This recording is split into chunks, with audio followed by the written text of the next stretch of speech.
ശബ്ദവർണ്ണങ്ങളുടെ വർണ്ണവിസ്മയങ്ങളുടെ സമ്മേളനമാണ് കലോത്സവം. വേദികൾ പലതും അത്തരം മത്സരങ്ങൾ കൊണ്ട് സമ്പന്നമാണ് താനും.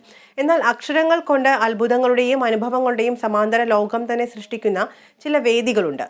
അവിടുത്തെ ചില കാഴ്ചകൾ കാണാം.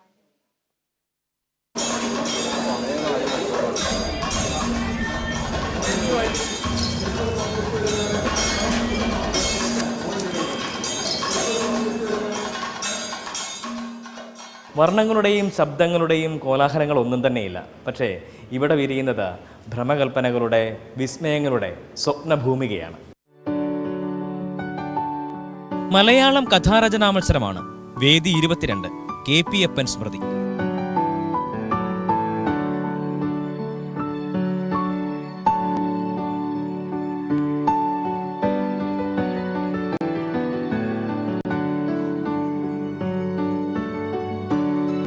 വിഷയം കിട്ടുന്നത് മുതൽ അക്ഷരം ഉരുവാക്കുന്നതിനുള്ള ആത്മവേദനയാണ്.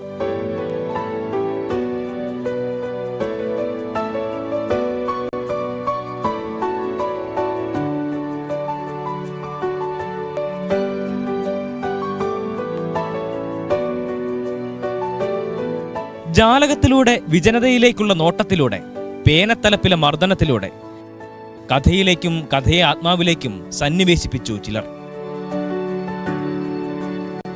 വിരലുകളിലേക്ക് അക്ഷരങ്ങൾ ഇറങ്ങി വരാൻ പിന്നെയുമുണ്ട് ഹൃദയവ്യഥകളേറെ.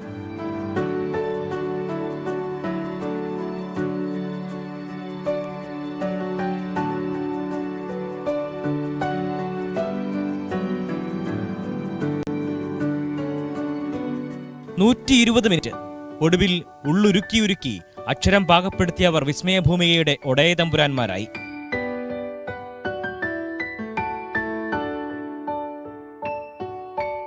നമ്മൾ ആദ്യം വിഷയം നന്നായിട്ട് വായിക്കും, അത് പല രീതിയിൽ മനസ്സിൽ ചിന്തിച്ചു നോക്കും. അതിന് ഏറ്റവും ആപ്റ്റായിട്ട് തോന്നുന്ന കാര്യം നമ്മൾ വികസിപ്പിച്ചങ്ങ് എഴുതും. ആദ്യം ഇങ്ങനെ ഒരു ഓർഡർ ഇല്ലാതെ ഭയങ്കര ജമ്പിൾഡായിട്ടായിരിക്കും നമ്മുടെ മനസ്സിൽ തന്നെ. അപ്പോൾ അത് കഴിഞ്ഞ് നമ്മൾ സാവകാശം ആലോചിച്ച് എല്ലാം ഓർഡറാക്കി. എഴുത്തിന്റെ പേറ്റുന്നതിനൊടുവിൽ അക്ഷരങ്ങളെ പെറ്റിട്ട് കഥയുടെ വസന്തകാലത്തിന് തുടർച്ചയുടെ ആകാശം പണിത് അവർ യാത്രയായി.